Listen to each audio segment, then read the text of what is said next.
Magandang buhay mga kabutingting. Meron tayong gagawin dito na Oppo A3s. Ito ay yung nagpagawa rin kanina ng Realme C21. Ramos Family. Yan. Shoutout sa inyo. Galing pa po ng Isabela yon.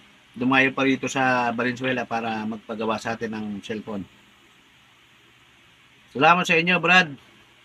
Sister, ito na yung cellphone ng mga anak nyo. Ang problema nito, LCD rin mga kabutingting, blackout. Simulan natin.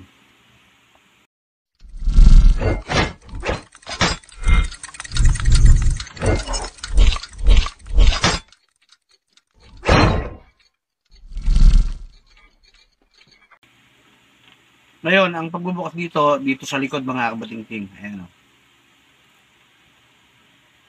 Paikot yan. May likod yan eh. Ngayon, tanggal natin.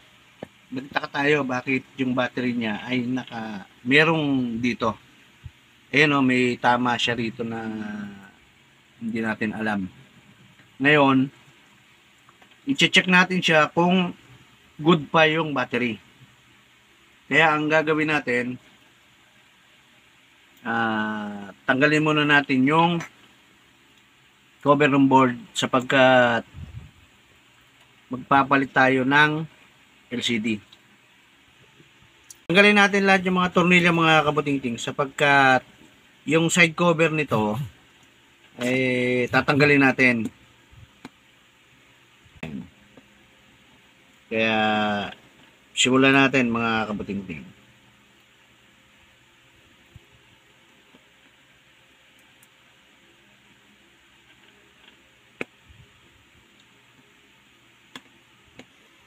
Ngayon mga kabutingting, tatanggalin natin yung side cover para matanggal natin lahat yung tornilyo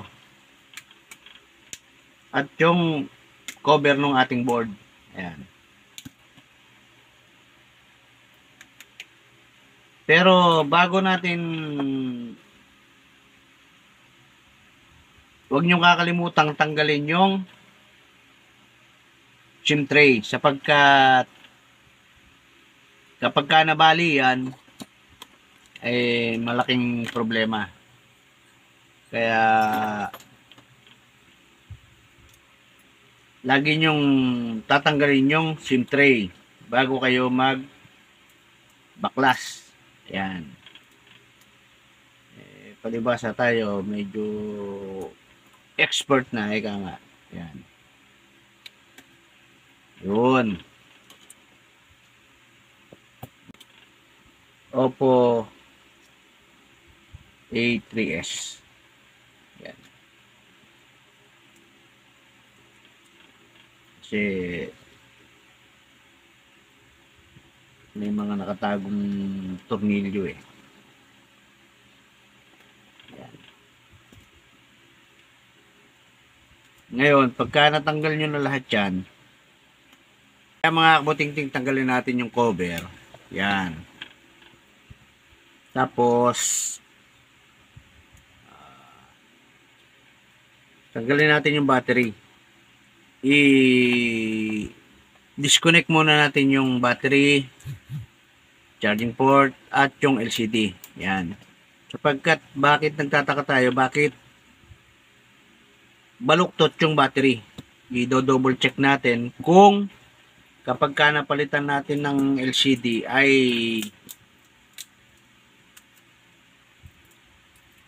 okay ba siya?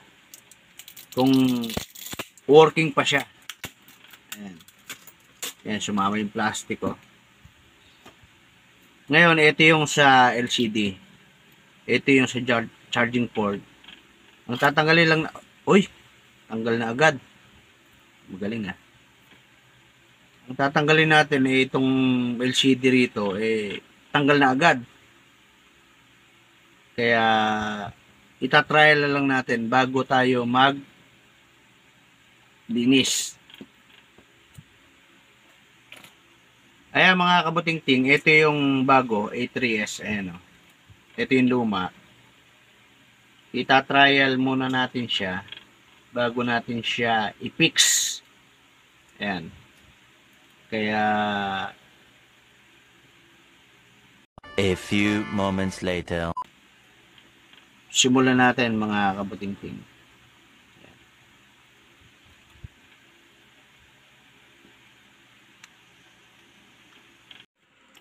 Ayan mga kabutingting, i-testing muna natin yung ating battery bago natin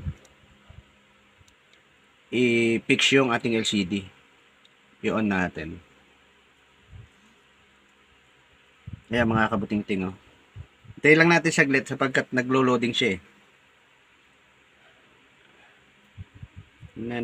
Oh. Ayan mga kabutingting. Kapag good yung LCD natin, ipipix na natin siya para magamit na nung may-ari. Ayan. Ayan mga kabutingting, oh. Itingnan natin kung may password. Ayan, meron siyang password. Chinat sa atin. Open. Ayun, oh. Ayan mga kabutingting, oh. Okay siya. Ngayon, kapag ganyan, kuha kayo ng isang application, kahit anong application, halimbawa ito. Ayan, kailangan gumagalaw-galaw siyang ganyan, oh. Kita nyo? Kapag gumagalaw-galaw na ganyan, ibig sabihin, good yung ating LCD. Ngayon, pwede na natin siyang i-fix. Tanggalin muna natin mga kaputingting, tapos lilinisin natin yung gilid sapagkat may mga naiwan siyang dumi dito, yung pinagtanggalan natin ng adhesive at nang maging lapat yung ating LCD. Ayan. Ngayon, pagka nalinis nyo ng ganyan, lalagyan na natin siya ng adhesive. 12 seconds later. Ayan mga kabutingting, lagyan natin ng adhesive.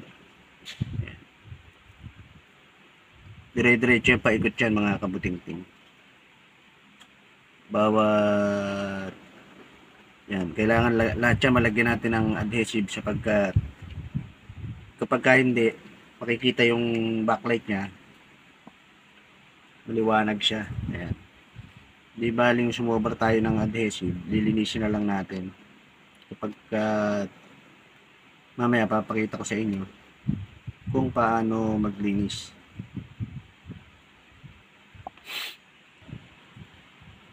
Ayan mga kabutingting, napikitan na natin ng, nalagyan na natin ng adhesive. At ayan mga kabutingting, ilapat na natin. Ngayon, ang gagawin nyo kapag ganyan, itulak nyo muna siya pababa. Ganyan. Tapos paside dito para lapat na lapat siya. Yan. Tapos ikakabit natin yung kanyang flex. Isusunod na rin natin yung sa battery. Yan.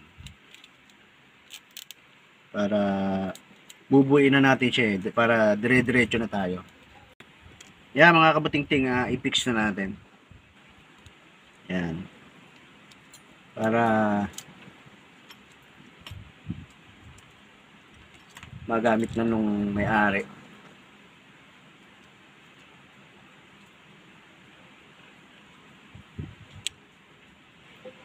Kaya mga kabutingting, ikabit natin yung mga tornilyo, side cover, saka yung back cover nya. At lalagyan natin ng clamp yung ating LCD na ikinabit para maganda yung lapat nya.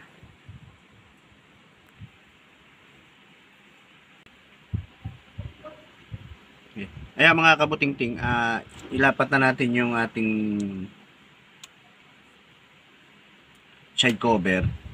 Ayan, ikabit na natin mga kabutingting yung ito ngayong cover na to, lalagyan natin siya ng dikit dito.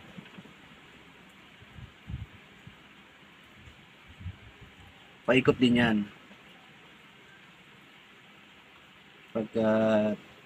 Para pinaka waterproof nyo na rin to eh. Hindi siya basta-basta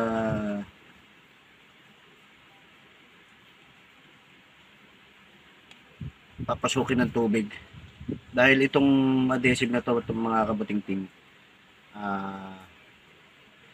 pag natuyo siya, goma siya.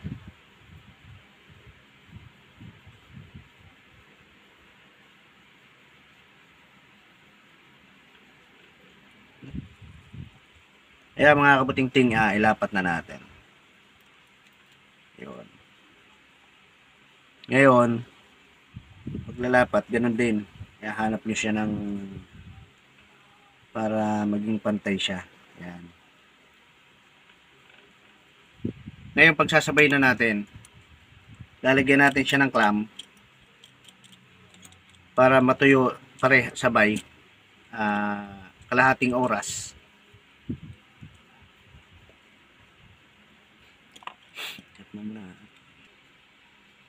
Kaya mga kabuting-ting, ihigpit natin kalahating oras, hintayin natin, patuyuin natin to, at nang magamit na nung may-ari, malinis natin, mapakita ko sa inyo kung paano yung yan,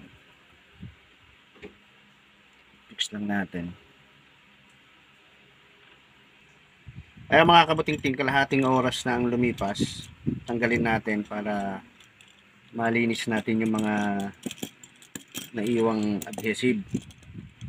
Yan. Ngayon, ang gagawin nyo rito, kamay lang, ganyan. Paikot. Para yung mga sumubrang dikit.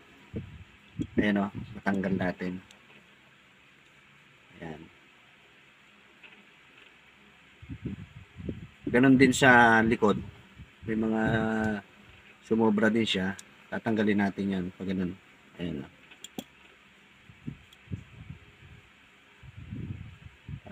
Nakalapat siya.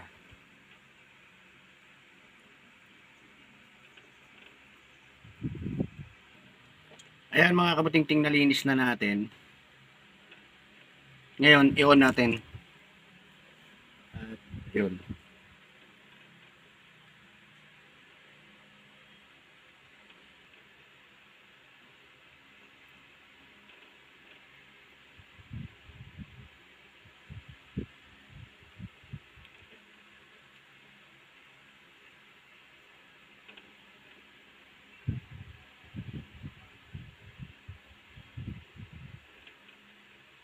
Ayan mga kabuting-ting, oh. Okay na, di ba? Ayan, may password siya. Yun. Ayun, oh. Okay na mga kabuting-ting. Malinis na. Magagamit na nung anak ng may-ari. Ayan. Okay na mga kabuting-ting. Ayos na.